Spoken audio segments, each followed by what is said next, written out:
Can you guys hear me? Yes, I can't get my audio to work. I don't know where I'm at. I don't recognize the screen. I'm in Zoom, but I don't recognize the screen and I can't see any of you. No one's pictures are up right now, or no one's video is on right now, Barb. It says our host has stopped it.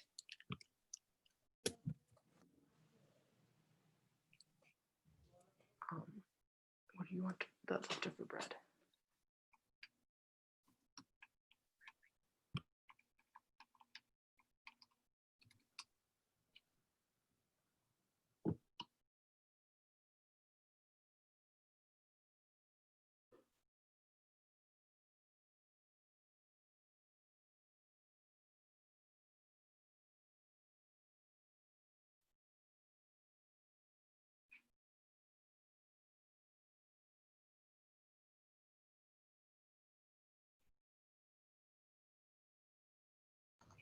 Try now.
Okay, I think I'm about ready to put it live over to Facebook, just to give everyone a heads up.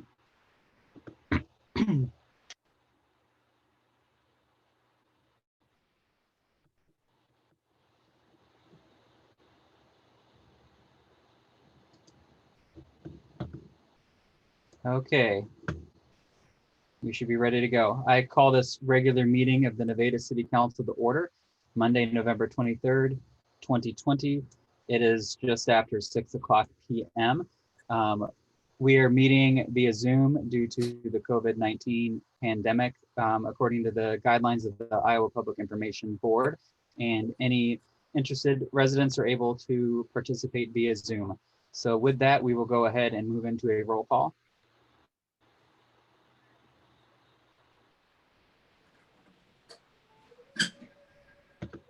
Barb Mittman, Here. Luke Spence, Here. Sandy Eric, here, Dane Nielsen, Here. Jason Sampson, Okay. Brian Hanson. Here. Okay, so that moves us to approval of the agenda. Move to approve. Second. Okay, Luke and then Barb, any discussion on the agenda? Okay, seeing none, Karen will call for the vote. Spence, Aye. Mittman, Aye. Nielsen, Aye. Sampson, Aye. Eric, aye, Hanson. Aye. Okay, that is approved. It moves us to the consent agenda. Any item may be removed for separate consideration. Move to approve. Second. Dane and then Luke, any discussion on consent agenda?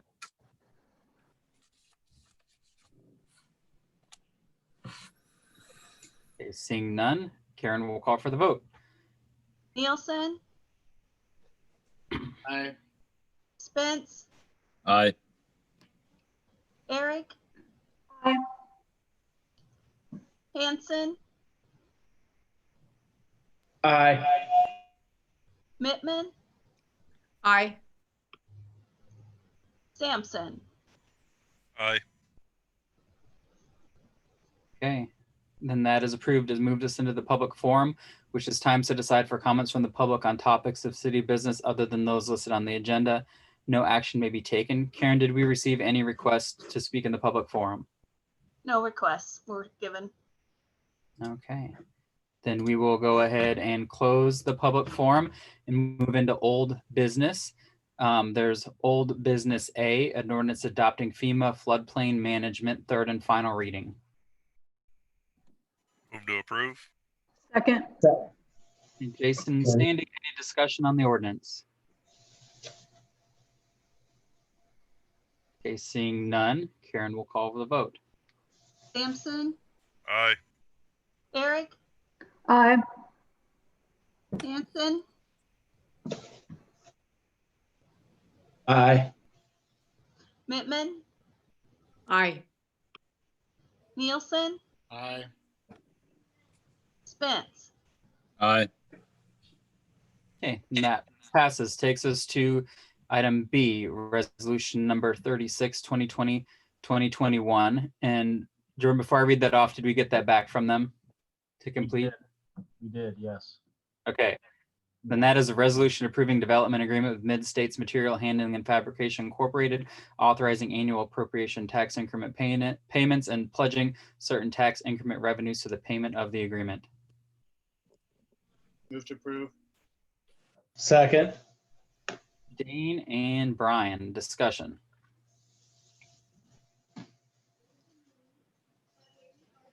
Okay, seeing none, Karen will call for the vote.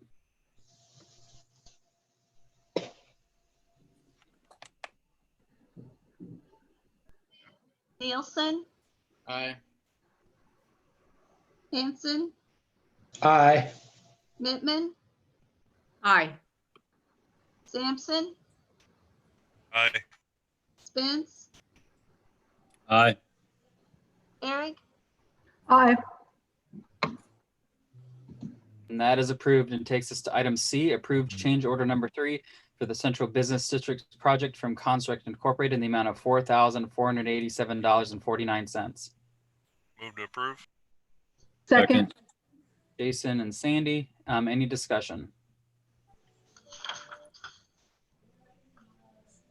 Seeing none, Karen will call the vote. Sampson, Aye. Eric, Aye. Hanson, Aye. Mittman, Aye. Nielsen, Aye. Spence. Aye. And that is approved. Takes us to item D, which is discussion appropriate follow-up on previous resolution number 47C, 2020-2021 regarding emergency measures during COVID-19 pandemic. And with that, as you know, we emailed you, there were a couple actions that we did take under that resolution last week. Jordan had put together a nice face mask policy. And then also there was desire for staff to close City Hall an hour early to bring in the UV and deep clean and all that good stuff. So with the trajectory COVID numbers were moving at the beginning of last week, we decided it wasn't appropriate to wait another week to implement those two things. So we did go ahead and do that right away. Obviously, if you have changes to those things you'd like to see, now is the time that we can talk about those. As far as an overall update on COVID numbers, I did email back and forth a little bit with Les today. We did see a drop countywide throughout the end of last week. But Iowa State University did do 3,000 COVID tests that all came back with a low positivity rate that she thinks is potentially artificially depressing the countywide number. And our city number, I didn't see one come today, but the one on Friday was higher than Story County's for the first time since the pandemic started. So I'll be interested to see once I get those new numbers from her updated to see what has happened over the weekend to see if they have started to flat line or trend down at all. So that's what I have. I don't know if Jordan got any newer information than I did today, but I didn't see any Monday numbers from Les. I don't have any Monday numbers from her yet. I know there were some things that weren't updated yet when Marla sent out the update. So hopefully we'll be getting those updates later today or tomorrow, and then she can send out another update with those stats. So that's where we are. Now's the time to bring up any changes to the resolution you would like to see as part of the 30-day review or any other COVID pertinent topics that fall under that.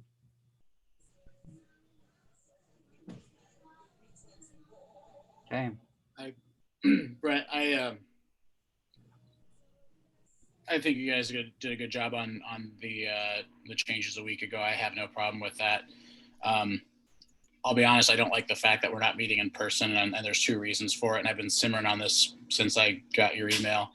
One is that I think we're sending a really bad message to our city staff that they can go to work, they can work side by side, but we can't or won't. I think that sets a poor example as leaders. And two, I think we're sending a mixed signal that masks work, distance work, we take all these steps, but yet we can't meet in person. So that's my thought. That's my thought on that. Well, and I appreciate that, but if you recall at the last meeting, no one online could hear us. And I don't know about you, but I don't think it's appropriate to have a meeting if we're not 100% confident that the public is able to hear us or participate. So ultimately, that's what it boiled down to. For me, I emailed everybody to find out who had strong feelings one way or another. We did have some council members who felt honestly on both sides of that issue, but for me, it came down to the audiovisual issue and not being 100% certain we knew where that was coming from. We think we do, but again, I think we need to make sure that if we're gonna stream, because the public, we're asking them not to crowd our council chambers. So if they're asked to be viewing and participating online, we need to make sure they can hear all of us. That's my 2 cents. That's fine. We've been dealing with this for 8 months, and I don't want to, call anybody out on the floor, make any look bad. That's not my goal here, but we've had 8 months of this and it's still an issue. So, I mean, I don't know. I don't want to point fingers. I don't want to stir up a bunch of controversy, but it's just frustrating as a council member.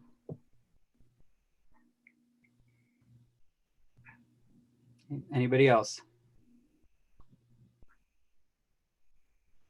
We had provisions back in the spring and summer for the employees, and Dane, I don't know if maybe you're thinking along these lines where we are limiting not more than one person in the car, if at all possible, and half or shifts that were offset to avoid so many people working at a time. If the concern is the employees there, do we want to think about going back to that? Because I don't think we're doing a whole lot of that right now. No, my concern was There's something to talk about.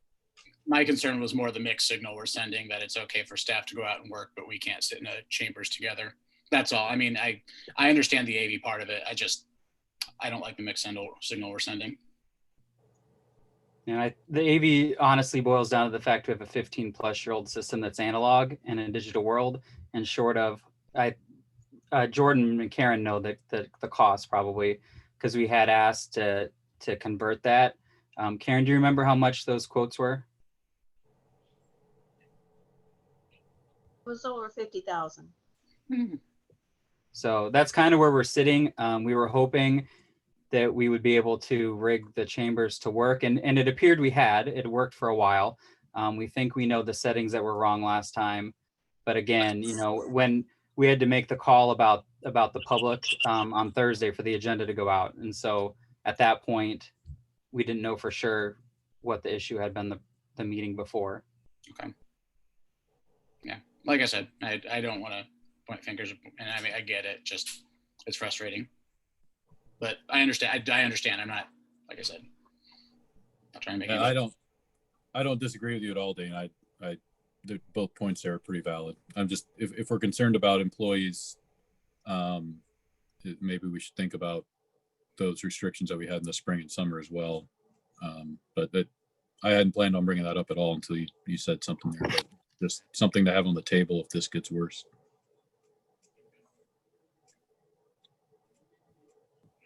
Okay, so back to Dane's point about meeting in the chambers, since the council was split on that with the numbers where they are above our severe. I would like to get some consensus on that before the next meeting, if the numbers are this high or higher. I'm okay with meeting in the chambers still. I wouldn't mind meeting in the chambers if I know folks can hear. I agree with Barb, and I was one that wanted to be online, and it was not about the numbers, it was about the technology totally. Like when I got the message that all the other staff were going to be online, that's what made sense to me. Like we've seen what happens when some of us are live and some of us aren't. So it was, my opinion was strictly about that, no, we've managed to stay healthy and do what we need to do. So it's not that. And it certainly isn't meant to be a slam to the staff. I think it's also a safety for them too.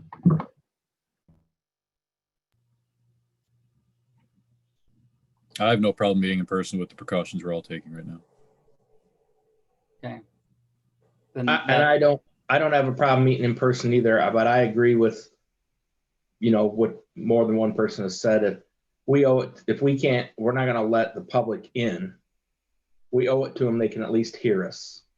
So if we can't make that work, then if this is what we need to do for a while, then I think this is what we need to do, because we kind of owe it to the taxpayers, so to speak, that if they want to be part of it, and this is the only way they can be part of it, then this is what we're going to have to do. But I don't have a problem at all meeting. And I just told Jason earlier today when we talked, hey, I'll see you tonight at the meeting.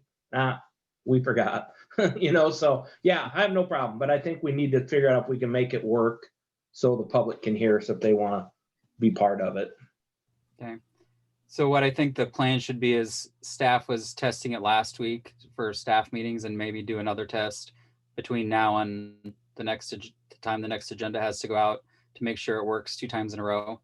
And then as long as that's the case, then we will plan to do that. I think the issue with the public to me comes down to where we are and if it's appropriate to have people sitting that close together out on the floor or not. So we can kind of play that by ear based on what we're trending in a couple weeks. That all sound like a good plan? Yep. Okay. So with that, anything else on COVID? Okay, then we will move on to new business. There's new business A, resolution number 54, 2020-2021, resolution to provide for notice of hearing on proposed plans, specifications, form of contract, and estimate of cost for the Nevada wastewater treatment facility improvements, phase 2 project, and the taking of bids therefor. And I believe HR Green does have some information for you. And if you have trouble with screen share or anything, let me know. I think it should be set that all panelists are able to share. Yes, this is Mike Roth with HR Green, and I will try to get my screen up here.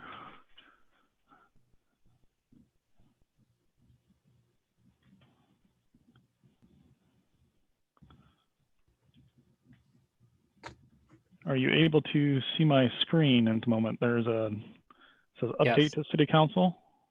We can. Okay, great. Well, I will try to get this to work. So good evening, Mayor, Council, City staff. Just tonight, I want to provide you a brief update on the wastewater treatment improvements project. We'll see if I can. Oh, doesn't seem to be advancing. Oh, there we go. So a brief progress update. As you're aware, we broke the project into separate design and construction phases. The first phase of the project is related to the site grading and on-site sewer work. This phase has been bid and awarded. Contract has been executed. The notice to proceed to the contractor has been given. We held a pre-construction meeting last week, and then the contractor is scheduled to start on-site work beginning the week of December the 7th. For the phase 2 project, that consists of the wastewater treatment facility infrastructure. That will be the buildings, the structures, the yard piping, utilities on site. That progress, we have received Story County's conditional use permit. That's been approved. That was approved back in October. The design effort has been completed. Our plans, specifications, and construction permit applications have been submitted to the Iowa DNR for their review for issuance of the construction permit for the project. And we are ready to advertise the project to bidders.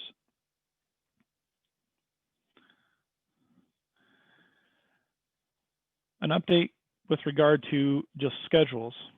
So as I mentioned, on phase 1, the work is scheduled to start on site on December the 7th.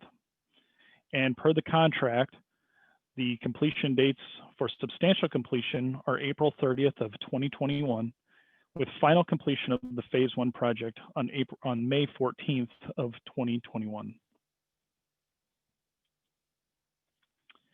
The phase 2 schedule is as follows.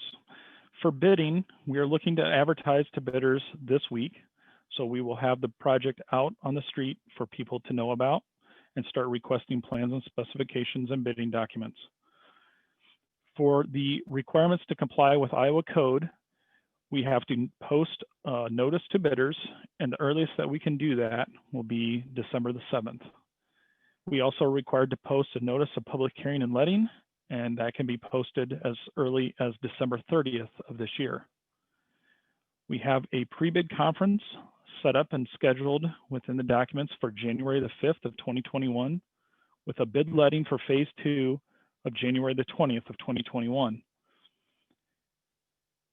Barring successful bids results, we will have a public hearing on February the 8th, and then a recommendation and ultimately, hopefully a bid award scheduled for February 8th. This will occur at the regularly scheduled City Council meeting. For the construction schedule of phase 2, we are hoping to issue notice to proceed on or before March 19th of 2021, with contract completion dates of substantial completion of June 30th of 2023 and final completion September 30th of 2023.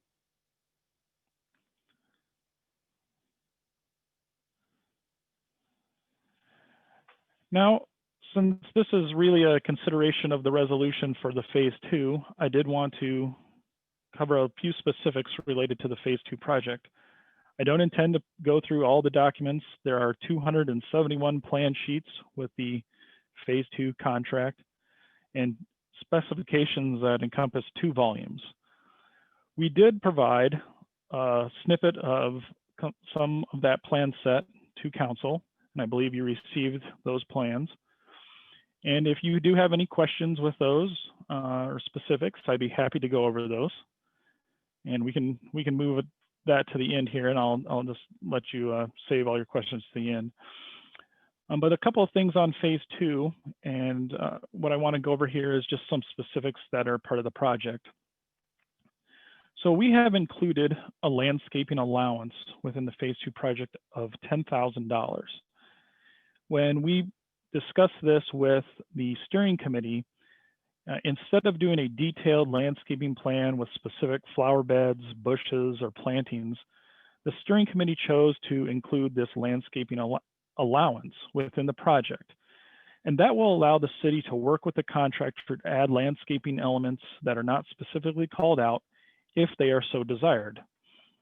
Now, if that allowance is not used, either whole or in part, any of that amount would be returned back to the city as a credit at the end of the project.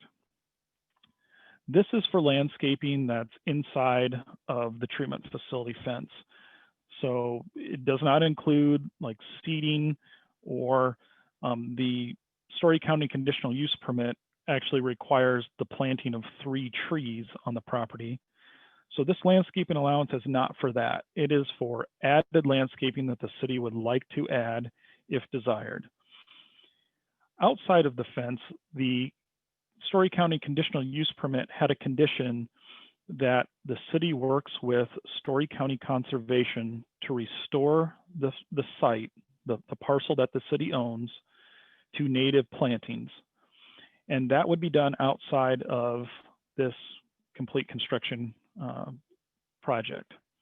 So the landscaping allowance does not cover any of that. It's just for any added landscaping that the city would like to do at the end that is not specifically already called out on the plans. The next item that I want to cover here is at the 90% design workshop, the steering committee asked HR Green to review a couple alternatives for utility connections at the treatment plant site.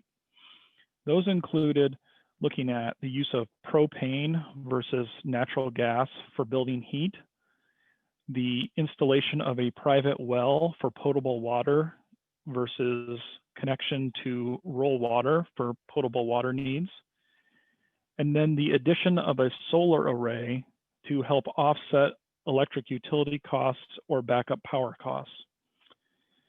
HR Green reviewed those different items and prepared a memorandum that summarized our findings as well as our recommendations and presented that to the steering committee. I also was able to meet with Jordan and Jeremy and review the memo and go over our recommendations. Ultimately, our recommendations are to proceed with a natural gas connection, so connecting via Alliant Energy for building heat source in lieu of propane. Our recommendation is to move forward with the installation of a private well for potable water use versus making a rural water connection. And with the private well, the recommendation is to move forward with that outside of the construction contract, to do that separately, contracting with a well contractor. The city can contract that directly to get that work done and installed, and then the phase 2 contractor would just connect to that well once it's in place. And then in regards to the solar array, we do not recommend including a solar array with the project. It's something that if the city desires to pursue in the future, that you could do so, but there would be no cost savings to the project to install a solar array. The Iowa DNR does not view solar as a power source, an acceptable power source for either primary or for backup power. So a solar array would be only to help offset those costs from utility use, but you would still be required to install the full system and capability and capacity with a primary utility connection and an approved standby power source, which solar is not an approved standby power source by the Iowa DNR. It would be approximately just under about $1 million to put a solar array that would be applicable for the size of your facility. So that would just be an added cost to the project. It would not be a reduction in any costs. So we did not recommend adding a solar array at this time.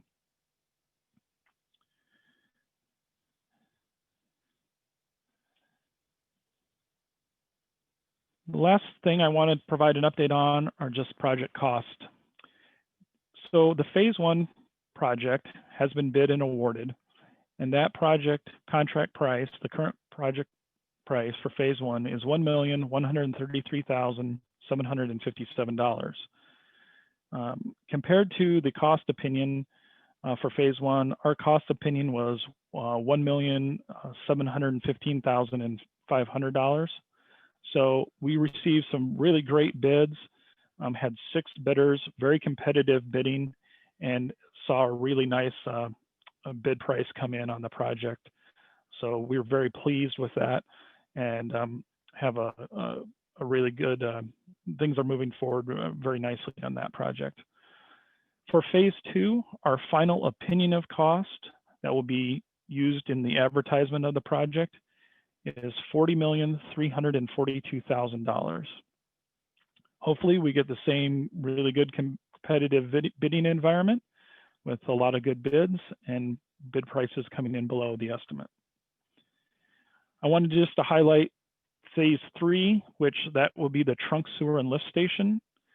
As of right now, the opinion of cost for that portion of the project is $9,750,000.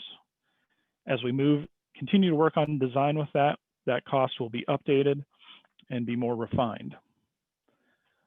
Some additional costs associated with the treatment plant project are the utility connections. So based off of the recommendation and the need to provide a utility connection for electric use, your electric utility provider for the treatment plant site is Consumers Energy. We have worked with them and they have developed an agreement for extending power to the site, and the cost to extend power to the site is $0. There's no cost to extend electric service to the treatment facility site from Consumers Energy. For the natural gas utility, we are still working with Alliant Energy, who is the natural gas utility supplier. They are working on that similar sort of an agreement and design and layout to extend the natural gas. Unfortunately, their natural gas service is quite a ways away from the site. It's actually north of Highway 30 is where the existing natural gas is. So the estimate at this point in time that we have received from Alliant Energy to extend the natural gas down to the site is $425,000. This, again, is just an estimate, so we do not have that final information yet from Alliant Energy. They are still working on that, and as soon as that is provided, we will forward that information along to Jordan and other city staff on what that agreement looks like.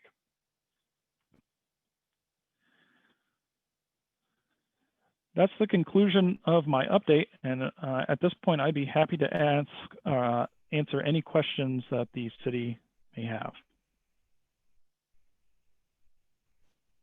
Council, any questions for Mike?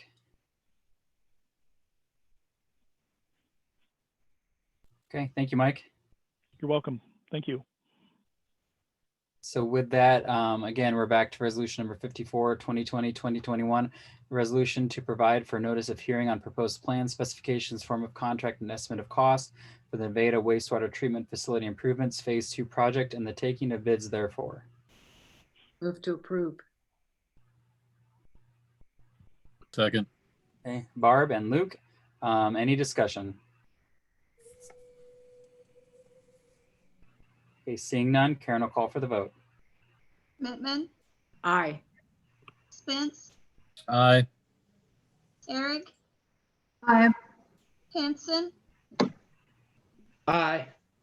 Nielsen, Aye. Sampson, Aye.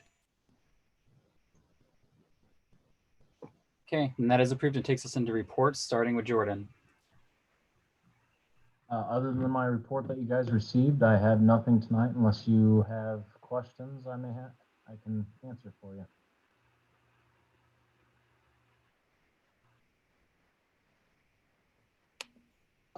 Jordan, and I'm sure everyone else is wondering too, do we know anything that's going on with the two White Oak stations? I do See, not know. there's been some activity and there's been signs, and I didn't know if anyone's contacted the city or if we know anything about it. I do not. I did notice, yeah, they put up a new sign, a digital sign. So that might be a better question for Sean. And I don't know if Sean is on the line tonight. Yeah, I haven't heard anything either. I know we've had a few people comment on it and ask us about it. And right now, the only thing that we know, it's in the DNR's hands. So I can try to reach out to the DNR and see if they can provide any more information for me. That way we can see what the next steps are and everything.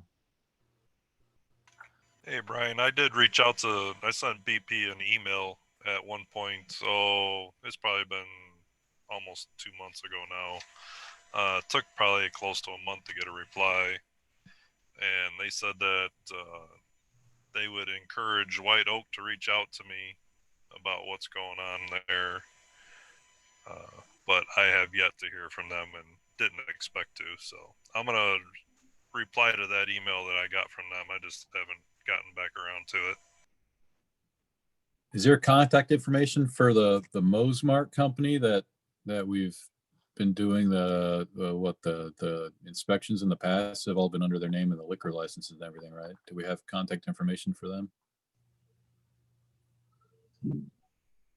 This is Ray. I think we do have that in Image Trend. They did transition to a new system and they were closed, but I'll try and recover that if I can.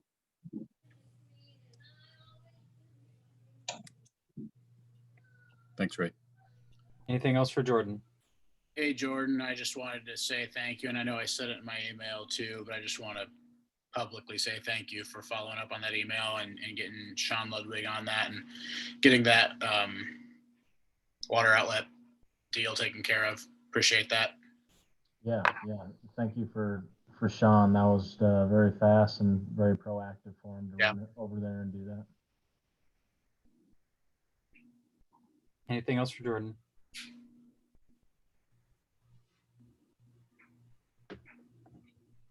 Okay, then moving on for my report, most of what I had to report, we already talked about in the COVID discussion. Otherwise, our strategic planning kicked off officially last week, which is exciting. And so you'll see more from that in the community. We'll see more from that. I know Marlis is excited to share some stories about the Nevada 2020 plan and why that was successful and why we're doing strategic planning again. The goal is to get some buzz going because we need as many members of the community to participate as possible. So we'll be doing some messaging around, like I said, around the success of the last plan and around why we're working on a new one. So is there anything you have for me? Okay, then moving on to council reports. Do you have anything to report? Just want to thank everybody for participating in the community coffee. I guess a little over a week ago now. It seemed to go pretty well, I thought, considering my inexperience with that. But thank you, Mayor, for letting me host it, and to the 4 panelists we had. I think it was a pretty good conversation. Yeah, thank you for doing that. And I was bummed I couldn't be part of it. It's an important topic, so I'm glad you were able to cover it, and glad the technology worked for you. Yeah. I was making sure it was working, so. Even though I couldn't be on, I made sure you got it going, and then I went on to what I had to do. So. Well, you were right. It was not as it was. I made it up to be much more difficult in my head, so it went pretty well. Perfect.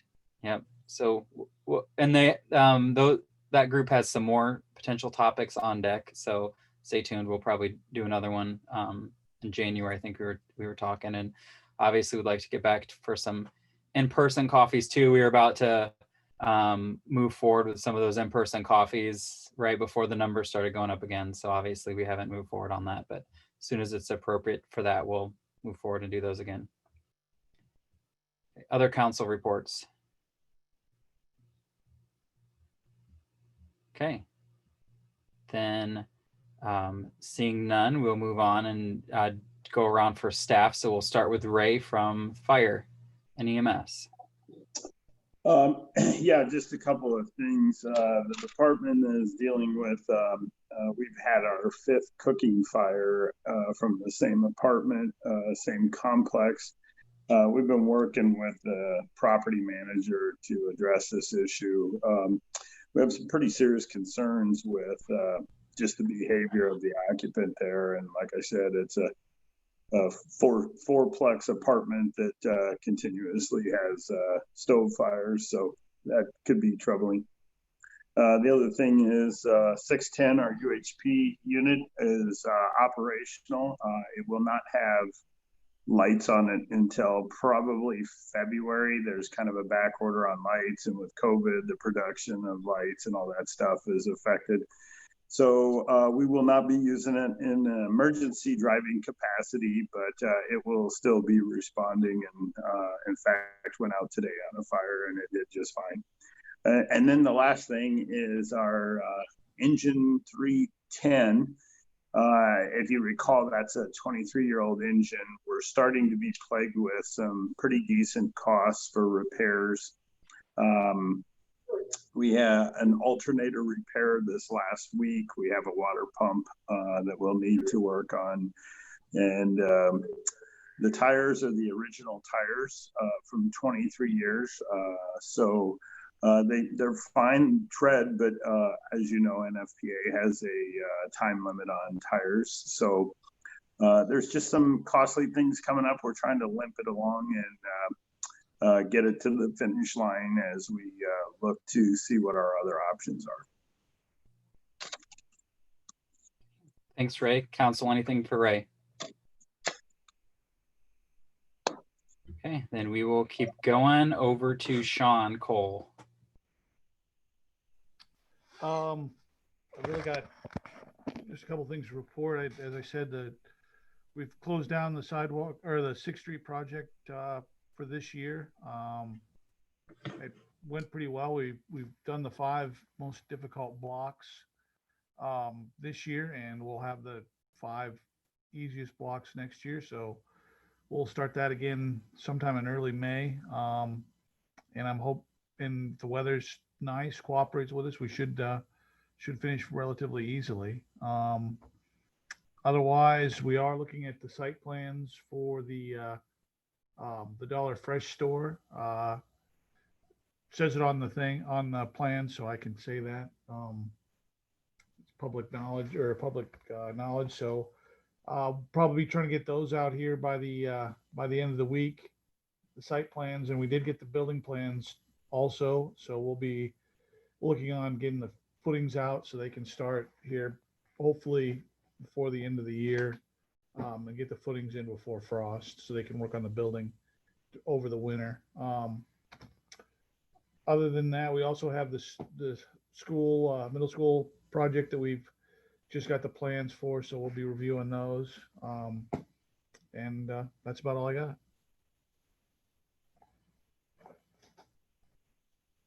Okay, Council, anything for Sean? Okay, thanks, Sean. Moving on to Jeremy. Good evening, Mayor and Council. As far as the street department goes, we are finishing concrete. Unless the weather stays super nice, we'll be done with that for the year.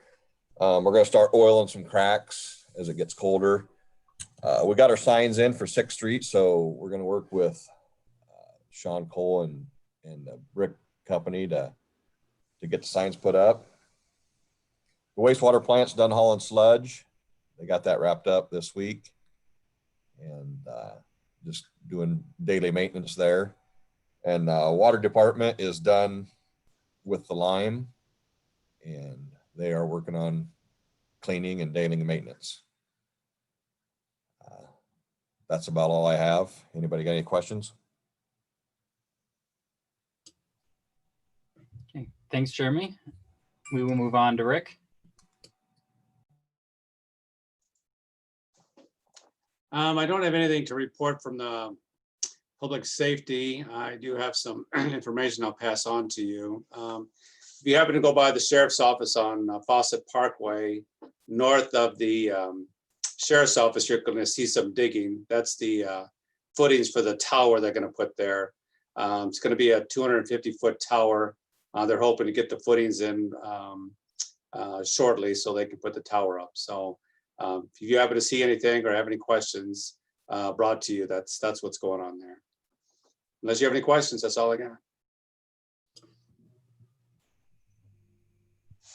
Okay, thanks, Rick. Move on to Larry. With the cooler weather that's come in, obviously construction has slowed down. Sean has updated you on the progress on the downtown project, and all in all, I think it's been a heck of a good year on that project with a lot of great things that have been accomplished there.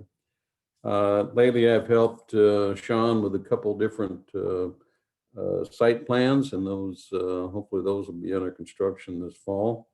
Maybe not, maybe they will. And in addition to that, I met with the city staff about a month or so ago to update the city's CIP. So I've been working on various elements of that to do some project cost estimating and programming in future years. And with that, I would answer any questions you might have for me. Council, anything for Larry? Okay, then we will move on to Karen. Just wanted to remind the council budget committee that the next meeting, right before, we'll have a brief budget committee meeting on December 14th, working on the budget and following up on questions from our FEMA request.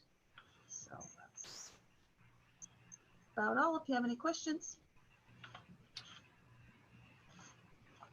Thanks, Karen. And we won't leave Casey out. I don't know if Casey has a report. No, I do not, but appreciate getting the opportunity. So thank you. Okay. And that moves us on to Aaron. Good evening. I don't have anything to report. I just wish everyone a happy Thanksgiving. Okay. So with that, is there anything else before we adjourn? Okay, seeing none, do we have a motion? Move to adjourn. Second. Okay, Dane and Jason, all those in favor of adjournment, please say aye. Aye. Aye. Any opposed, please say nay. Thanks, everyone, and happy Thanksgiving. Happy Thanksgiving.